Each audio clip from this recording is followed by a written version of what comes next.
The content, views, and opinions expressed in the following program are those of the producer and do not necessarily reflect the views and opinions of the City of Bremerton, BCAT, their officials, or their employees.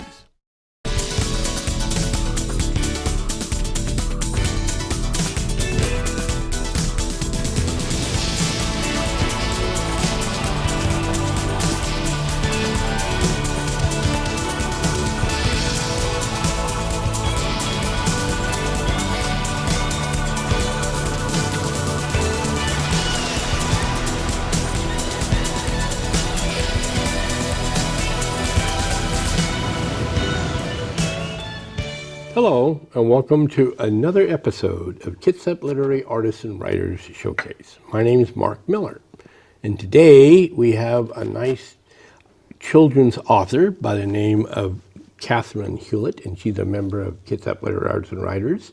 She's also a former teacher. So we're going to have a nice little talk about kids' books. How you doing today? Good. Thank you. Thanks for having me. So, I always start out with a standard question. How did you decide to start writing some books, especially kids' books? Well, I've written forever, but I decided to start publishing when I retired so that I could learn how it all worked and spend the time that I wanted to spend on it. So I joined different groups. I went to conferences and started learning about the process. I actually started with querying agents is what I thought you had to do. And then I also, last year, have my brother-in-law who was ill, and but he and my sister had a puppy they had gotten. And so during this whole same time, the dog was a little misbehaved at the beginning. Well, he's a boxer and he just has a lot of energy.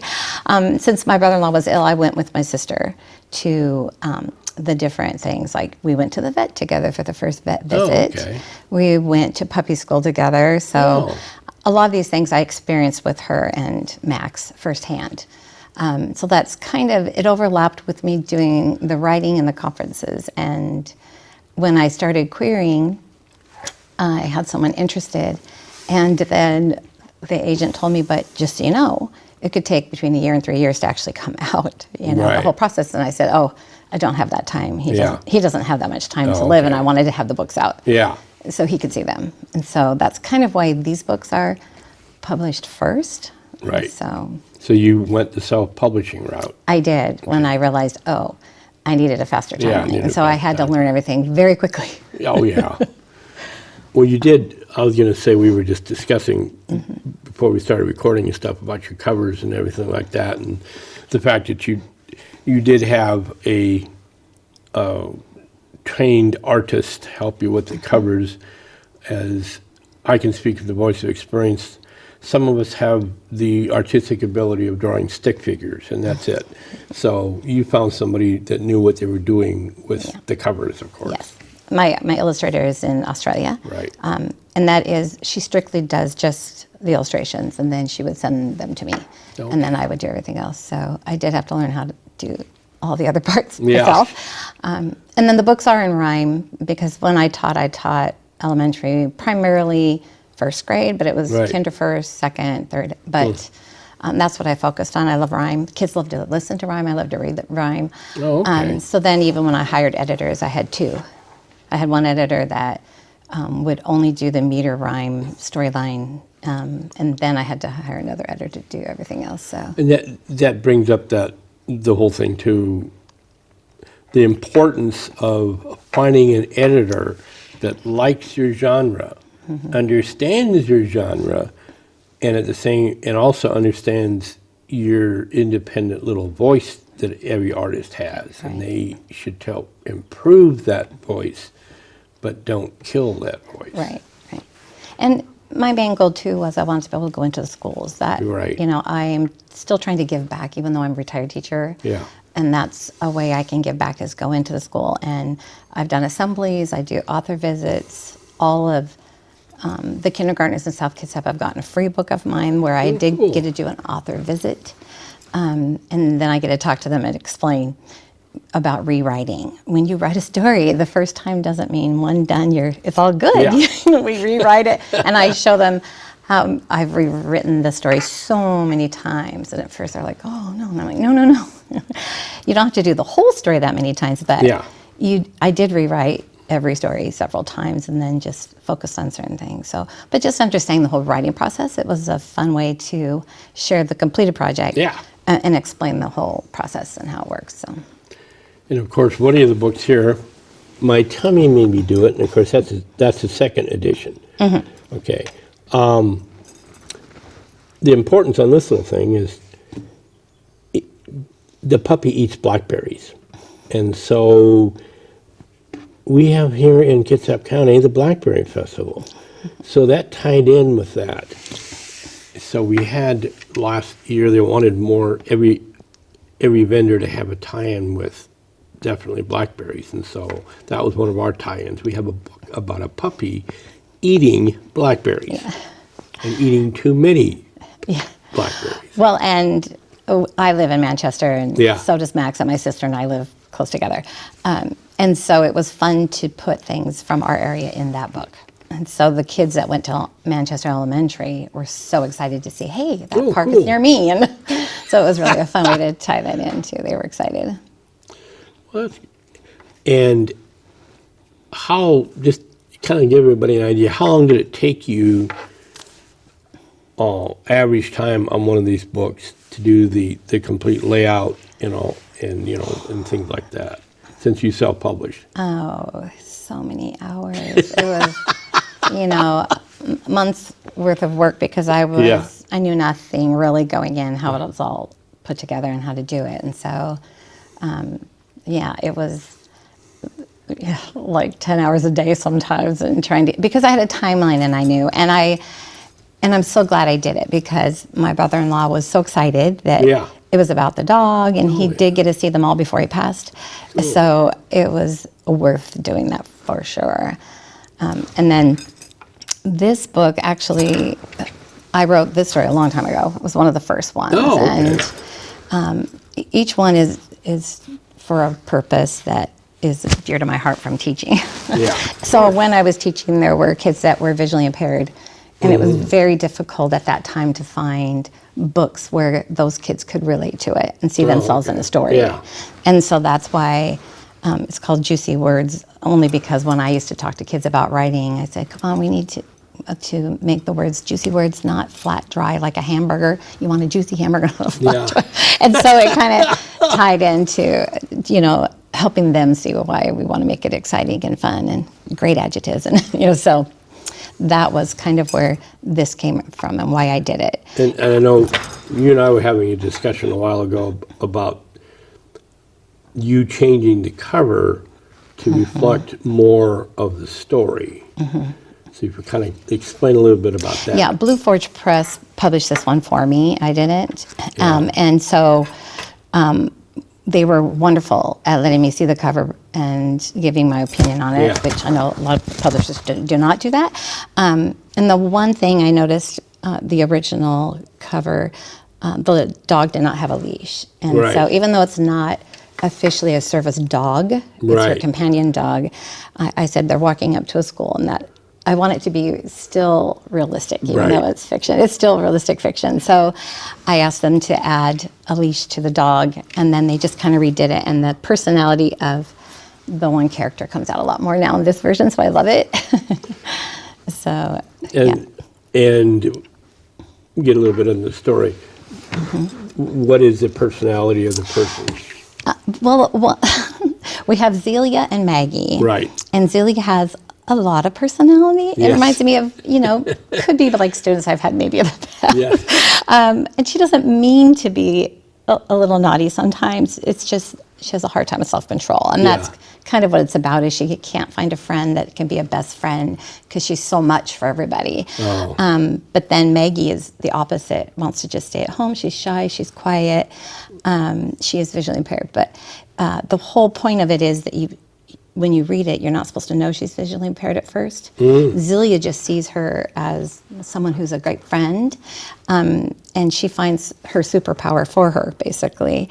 And so they're great friends because Maggie's very understanding and understands that Zelia, it's coming from a good place when she does things. Yeah. It's not purposeful and mean. So in the end, they both have their little superpower. But it's about friendship and the challenges of friendship and Cool. sticking with it.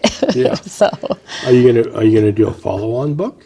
yes, I am working on book 2 right now. And then I have okay. another chapter book series I'm starting on. And then I have another picture book coming out through Blue Forge Press.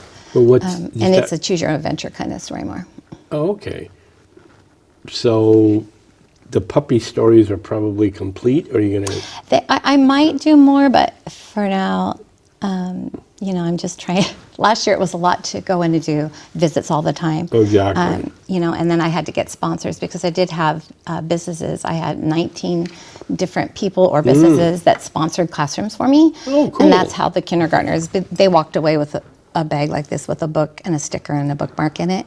And that was kind of my goal, is to make it like a gift to them. And Right, to their all the names were, kids. I wrote their name in it. I put a message in it. There we So go. that was for me, because when I taught and authors came to visit or book fairs came, Yeah. and there were a lot of kids that didn't have enough money to get a book. anything, And it's heartbreaking exactly. as a teacher, Oh, it too, to is, see those yeah. little guys in tears because they didn't get anything. Yeah. And so my goal was, when I did a visit, they all walked away with No, guess what? I got a something. book. So. We recently, through Bremerton, the downtown Rotary, we just went out and handed out the dictionaries to the third graders. Oh, right. And we managed to do that for several years now. I love And that. the dictionaries they managed to find, it seems like they always increase in quality. And so this year we handed out a very excellent dictionary in Spanish language, and we also handed out a very excellent dictionary in English. And of course, to see the kids, when you hand them this big book and you tell them, you can take this home now. This is yours. Yeah. You just put we got your name written, stuck in it, but you can write your name and you can do anything you want to with it. This is your book. And oh man, they were going through all the books, looking at everything and all that good stuff. So you get that. That excitement. Yeah, Yeah. it's so nice having grown up, being old enough to grow up with the first generation where we had a lot of television, or beginning television. Right. But we also had a lot of books. Right. So to see kids, I guess in some cases, rediscovering books. And I think that's kind of what you help. You help kids trying. rediscover books. Yeah, trying. Yeah. I know that was kind of what I experienced when they would take this, when they were given their book and taking it home. Yeah. And they would say, well, when do we bring it back? And I said, no. Your name is in it, yours forever. Yes. Take good care of it. Don't lose it. Yeah. And that's kind of why I chose hardback, just because they're younger. Oh, it's really yeah, for it kids, lasts longer. that are 4 through 8. So, Yeah. But yeah, so that was my goal. Yeah, and I remember when, way back when in ancient days, of course, looking first, second grade, all this stuff with our books. And I remember the end of my first grade, they decided they were going to give us a book to read. And I still remember it. It was called Abe the Caveman. And it was actually a fairly well-written book for even first graders, fairly advanced for first graders. It was written by a fantasy writer, and he wrote about the adventures of Abe the Caveman back in ancient times with saber-toothed cats and all this stuff. Yeah. But that was a book-length book. It wasn't a golden book. It wasn't Right. just a kid's book. It was a book-length book, so it must have been probably 70, 100 pages or something like that, which is a lot. But I remember I read that all the way through, and then I turned around and read it again. But that's the thing. You get that book, and it means something because you can hold it and read it, and it's Definitely. yours. Yeah. Definitely. Well, and that's why this one's a little bit smaller too, just because I know there were kids that were intimidated by big, thick chapter really? books. Oh, and so even the font size is small to, Oh, okay. to keep it looking a little. Yeah. Because I want them to be able to pick it up and go, oh, hey, this doesn't look so big. I can read it. So. Yeah, there we go. And so you definitely wrote at first and second grade level verbiage and wording and things like that? Yes, I actually did pay for Metametrics Oh, okay. to tell me what level they are, so that Yeah. teachers know that as well going in. So independent reading level is like first, second. But they're great read alouds. So kids love it. And the dog on the front helps. I'm glad you brought that up because I don't think people understand. There's especially for children's books, there's a science of creating books that are definitely for children and that they can read and understand, and they don't get inundated with all these words or phrases or horribly long sentences and all that jazz. But there's a science to that. Definitely. And I paid for that just because I wanted teachers to know when they looked at it as well. And it's harder to write with the vocabulary level being lower. Oh, yeah. It is much harder, but it's worth it because I want them to pick it up and read it. Well, I have tried to write even young adult books, and my brain just doesn't work that way. I always goes into adult situations, I guess, because I'm warped or something. So I'm fascinating by those people that can write children's books and write them well, and also people that can write young adult books and write them well. And of course, we've got several of our authors in Claw do children and YA books, and so that always fascinates me that you guys have that ability, and I can't do it. And so, I can't do what you do, so that's why we all have our forte. I think that's kind of what the whole thing too is. We try to explain to the viewing public audience out there that there is definitely a craft and an artistic craft and a science to be able to write books for specific age groups. But I would love to try because I feel like, okay, I can't do what you do yet, but I would love to, keep working toward that. Oh, yeah. It's fun to try. But we need. I tell you, we need more kids books, and even a lot of adults are reading young adult books now because they want to be removed, at least for a while, from all the problems of the adult world. So they like to go into a little bit of fantasy and not have to think about what's going on in the world. And so that's what helps kids' books, and that's what I'm trying to write from, a very positive. That's why my business is Positive Pages Left to Right, because I wanted it to be as positive as possible. There's plenty of negative already. So. Yeah. And so how does one obtain your books? Well, I have a website, and so I do, you can go on to huletcmwrites.com, or look up my name, you can find it. And I'm at a lot of events. I go with Claw to a lot of events, and in fact, this weekend, you're going to be a couple. You're going to be downtown. I am at Quincy Square on Saturday and Kingston Farmers Market on Sunday. So there's an actual book fair coming up here on the 23rd of May. The show won't be broadcast after that, but this is just kind of a notice that we're getting more and more events and venues out there where authors are going to be appearing with their wares, and also other artists. We've got painters and illustrators and everything like that. So I think now people are actually having a reaction to being locked down for COVID, and all of a sudden, the last 2 years, they've said, "No, man, we got to get out. We got to get out more." And so you're going to see more and more venues, and you're going to see more and more people out and about. Yeah, I know, because the Paulsville Liberty Bay Festival. Yeah.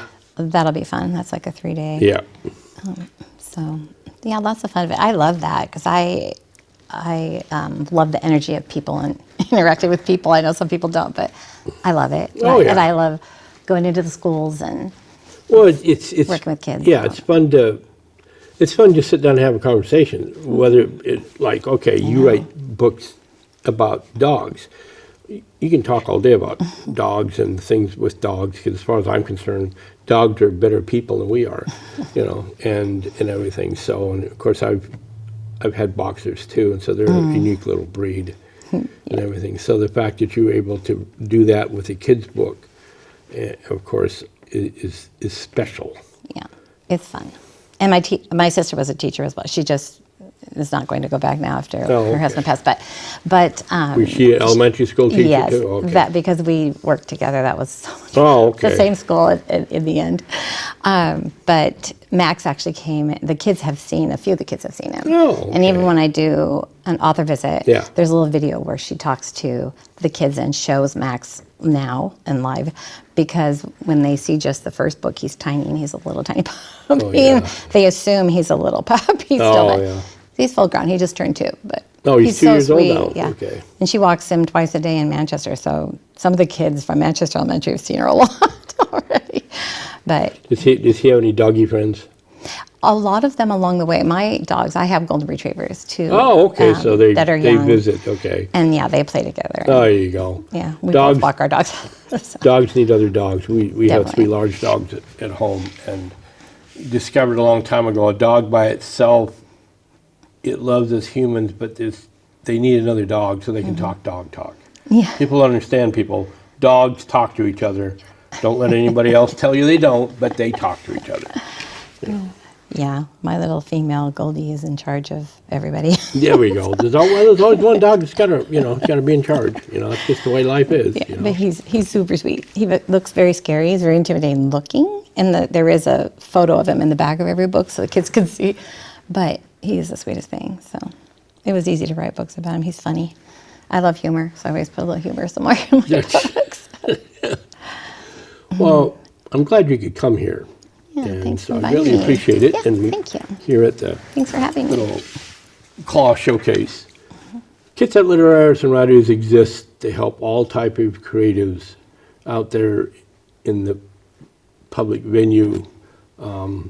We try to find locations and venues so we could help authors showcase their works out there, and also painters and illustrators and filmmakers and all the arts, because all types of art is important for the I guess you call it the development of human society. So that's one reason why CLAW exists, and we meet on the first and third Wednesdays of every month at Denny's on Kitsap Way. Official meetings start at 7 o'clock. We always get there early usually and kvetch and stuff our faces and socialize and talk about upcoming projects and things like that. But anybody involved in any type of art is more than welcome to show up. We don't charge dues. I call it a not-for-profit cooperative where everybody tries to help everybody else. So they could, we share our horror stories about trying to get published, people trying to rip us off, things like that, so new people don't have to go through with it. So anybody out there is interested, like I said, just stop on by at first and third Wednesdays. If it wasn't for the Bremerton Kitsap Access Television staff, we wouldn't be able to do these broadcasts. So I'm always indebted to them. At the same time, my publisher, Blue Porch Press, also has a film division, and they do the editing for me of all of these shows. And you can find all of the past CLAW shows on our CLAW website. In addition to that, both on Comcast Channel 12 and Astound Channel 3 or the Digital 70, on Saturday evenings at 6 p.m., you can see the more recent CLAW episodes. So give it a view, see if you enjoy viewing it, and if you have anything out there of any creativity, get a hold of me, and if you want to be interviewed, get a hold of me. So once again, I want to thank Catherine Hulet for coming in here and sharing her children's books with us. And all out there in the viewing public, you have an excellent week, a productive month, and a fantastic year. Good day.